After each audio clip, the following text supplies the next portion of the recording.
বুদ্ধি আছে তাই বেড়াইতে কোনটা করবে দিনবার আমি 100 টাকা দেবো ওকে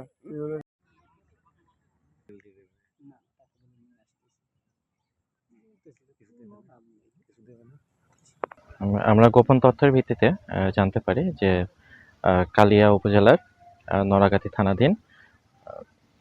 বরদিয়া বাজারের কাছে একটি জায়গায় ড্রেজার দিয়ে সাকশন পাম্প ইউজ করে মাটি খনন করছে, নদীর পানি মাটি খনন করছে এবং এটা অবৈধভাবে বিক্রি করছে।